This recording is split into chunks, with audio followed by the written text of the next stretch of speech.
Hello students, आज हम लोग बात करेंगे एक और लॉजिकल ग्रुप इंस्ट्रक्शन की, दैट इज ANA-M। तो ANA-R तो हमने पिछले वीडियो लेक्चर में पढ़ा था।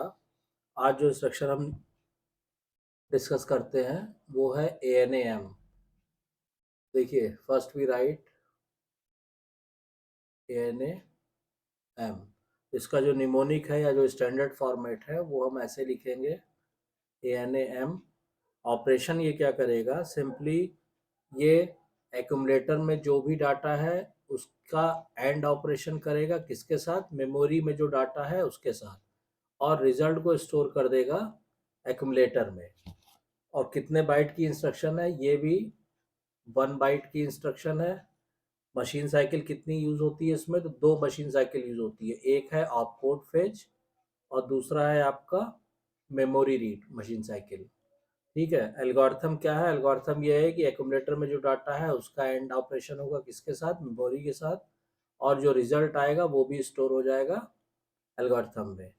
फ्लैग्स की क्या स्टेटस रहता है इसमें, कि इसमें देखिए, जो साइन फ्लैग, जीरो फ्लैग और पैरिटी फ्लैग है वो तो मॉडिफाई होते हैं to reflect the result of ANDing. ठीक है। तो फ्लैग्स में इसमें आपका जो साइन फ्लैग, जीरो फ्लैग और पैरिटी फ्लैग है ये मॉडिफाई होते हैं। ठीक है। To reflect the result of ANDing, ANDing या रिजल्ट के बाद जो भी स्थिति बनती है उस हिसाब से ये मॉडिफाई होते हैं। बाकी बचा आपका जो कैरी फ्लैग है वो रीसेट रहता है, और जो ऑक्सिलरी कैरी फ्लैग है, ठीक है, वो सेट स्टेट में रहता है। तो ये फ्लैग की कंडीशन रहती है। एड्रेसिंग मोड इसमें हम कौन सा यूज करते हैं, तो एड्रेसिंग मोड हम इसमें यूज करते हैं indirect addressing. We use indirect addressing mode. ठीक है। और टी स्टेट्स कितना यूज होता है, तो देखिए, ये मशीन साइकिल है आपकी ऑपकोड फेज, तो 4 तो इसका हो गया टी स्टेट जरूरत पड़ेगी, और मेमोरी रीड में 3 की, यानी टोटल टी स्टेट्स की जो हमें जरूरत पड़ती है वो 7 टी स्टेट्स यूज होते हैं इसमें, इस इंस्ट्रक्शन को एग्जीक्यूट करने के लिए। अब हम बात करते हैं कि ये इंस्ट्रक्शन क्या करता है। तो देखिए, इसको सिंपली अगर इसका हम डिस्क्रिप्शन समझना चाहेंगे, डिस्क्रिप्शन ऑफ दिस इंस्ट्रक्शन, तो वो ये है कि द कंटेंट्स ऑफ मेमोरी, ये क्या करता है, logically and memory with accumulator. ये क्या करता है, लॉजिकली एंड ऑपरेशन करता है, किसका, मेमोरी का, मेमोरी डेटा का, किसके साथ, विद एक्यूमुलेटर। तो यहां हम लिख देंगे विद एक्यूमुलेटर। ठीक। यानी क्या मतलब हुआ कि the contents of memory location pointed bye HL register pair are ended with the contents of accumulator and the result is stored in the accumulator. The HL register pair act as a memory pointer। यानी इसमें जो आप HL register pair use करेंगे वो उसमें memory का address होगा, यानी it acts like a memory pointer. HL register pair में वो मेमोरी एड्रेस होगा जहां पे डाटा स्टोर है मेमोरी में। The operation of ending is perform bit by bit. तो ये हम लोगों ने पिछले इसमें इंस्ट्रक्शन में भी देखा था, ANA-R में भी, कि जो एंडिंग ऑपरेशन होता है, ठीक है, एंडिंग ऑपरेशन जो परफॉर्म होता है वो बिट बाय बिट होता है। ये हमने पिछले लेक्चर में आपको बताया भी था कि बिट बाय बिट का मतलब क्या हुआ। अब मान लीजिए अगर हम एग्जाम्पल लेते हैं, सपोज कीजिए हमने इनिशियली एक एग्जाम्पल लेके चलते हैं। इसमें क्या है कि मान लीजिए इनिशियली एक्यूमुलेटर में कौन सा डाटा स्टोर है, 4A। ठीक है। उसके बाद HL रजिस्टर पेयर में H में है 20H और L में है FFH, ये स्टोर है। तो इसका मतलब क्या हुआ कि एट मेमोरी लोकेशन कौन सा, 20FF। तो एट मेमोरी लोकेशन 20FFH में जो डेटा स्टोर है वो मान लिया हमने कि EF, ये डेटा स्टोर है इस मेमोरी लोकेशन पे। तो this data is stored and instruction ANA-M is executed. अब जब आप ANA-M एग्जीक्यूट करोगे तो A में क्या है, 4A। 4A का मतलब हो गया 0100, ये 4 हुआ। A का मतलब हो गया आपका 10 यानी 1010। ये 4AH स्टोर है किसमें, एक्यूमुलेटर में। उसके बाद मेमोरी में, तो मेमोरी में आप आ जाइए, कौन सा डाटा है, EF। तो EF मतलब हो गया 1110 और 1111। तो ये EF, ठीक है। अब क्या होगा कि इनका bit by bit ending operation, यानी पहले ये दोनों बिट लीजिए, ये और ये। तो 0 × 1 या 0 और एंड 1 करेंगे तो रिजल्ट क्या आएगा, 0। फिर 1 × 1 की एंडिंग करेंगे, रिजल्ट आएगा 1। ठीक है। सॉरी। फिर 0 × 1 की करेंगे, फिर 0 आएगा। तो इस तरह से बिट बाय बिट करते हुए हम एंड ऑपरेशन इसके अंदर परफॉर्म होगा।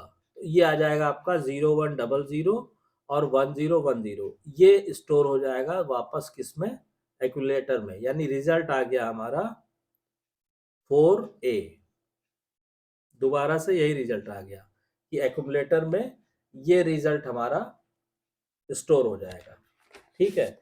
अब इसमें हम क्या करेंगे, अगर इस चीज को हम बात करते हैं रजिस्टर में शो करने की, तो रजिस्टर में इसको कैसे शो करेंगे, तो मान लीजिए ये बिफोर एग्जीक्यूशन स्थिति आ गई रजिस्टर्स की। ये देखिए बिफोर एग्जीक्यूशन और ये आफ्टर एग्जीक्यूशन। तो बिफोर एग्जीक्यूशन में एक्यूमुलेटर में क्या है, 4A है, तो हमने यहाँ लिख दिया 4A। और HL रजिस्टर पेयर में H में क्या है, 20 और L में क्या है, FF। ठीक। तो यानी ये दोनों क्या दिखाएगा, ये एड्रेस दिखाएगा, एड्रेस ऑफ मेमोरी लोकेशन। ये क्या शो करेगा, एड्रेस ऑफ मेमोरी लोकेशन। ठीक। तो अब आप क्या कीजिए कि सिंपली आप एक मेमोरी यहाँ पे बना लीजिए ताकि आपको वहीं से डेटा लेना रहेगा। तो मान लीजिए हमने कहा कि ये हमने मेमोरी बनाया, ये डिफरेंट इसके लोकेशन हो गए। ठीक है। अब मान लीजिए ये हमारा 20FD 20FE 20FF इस तरह, जैसे मान लीजिए ये हमारा एड्रेस हो गया 20FD H में, 20FE ये हो गया 20FF। ठीक। और फिर ये चला जाएगा, नेक्स्ट हो जाएगा 2100। ठीक है। तो ये क्या हो गया, ये हो गया हमारा मेमोरी। अब 20FF में इनिशियली क्या स्टोर्ड है, 4A, नहीं सॉरी, EF स्टोर है। तो 20FF ये जो मेमोरी लोकेशन है, यहाँ पे EF ये स्टोर है। अब देखिए जब इंस्ट्रक्शन एग्जीक्यूट होगा तो क्या होगा, इंस्ट्रक्शन एग्जीक्यूट होगा तो इस मेमोरी लोकेशन पे जो एड्रेस है, ठीक है, EF, उसका 4A के साथ एंड ऑपरेशन होगा। तो मान लीजिए हमने यहाँ पे क्या किया, एक एंड गेट लगाया ऐसे। 4A तो यहाँ से आ जाएगा इसके पास ऐसे, और EF यहाँ से आ जाएगा ऐसे। इन दोनों का एंडिंग होगी और एंडिंग के बाद जो रिजल्ट आएगा वो वापस एक्यूमुलेटर में स्टोर होगा। तो एंडिंग के बाद जो रिजल्ट आना है उसको आप वापस एक्यूमुलेटर में स्टोर कर देंगे। तो मान लीजिए ये आया हमारा रिजल्ट, ये वापस स्टोर हो गया एक्यूमुलेटर में। और रिजल्ट आ कितना रहा है, हमारा रिजल्ट आ रहा है एंडिंग के बाद 4A। तो यहाँ हमने लिख दिया 4A। ठीक। तो इंस्ट्रक्शन एग्जीक्यूट होने के बाद ये स्थिति रहेगी। बाकी जैसे मेमोरी जो है, तो मेमोरी में जो स्थिति थी वही रहेगी, उसमें कोई चेंज नहीं होगा। तो मेमोरी लोकेशन को दोबारा से आप बना दीजिए, वैसे ही रहेगा सब कुछ। ये जो भी आपने मेमोरी लोकेशन यहाँ पे लिखा था क्या से, 20FD 20FE, फिर ये हो गया 20FF और फिर 2100। तो 20FF में पहले भी EF था, बाद में भी EF ही रहेगा। तो ये क्या है, ये हो गया मेमोरी। ठीक। अब रह गई बात इसमें केवल फ्लैग कंडीशन की। तो देखिए बिफोर एग्जीक्यूशन तो फ्लैग को हमने सब डोंट केयर किया हुआ है, ये ठीक है। आफ्टर एग्जीक्यूशन साइन फ्लैग क्या होगा, 0 होगा।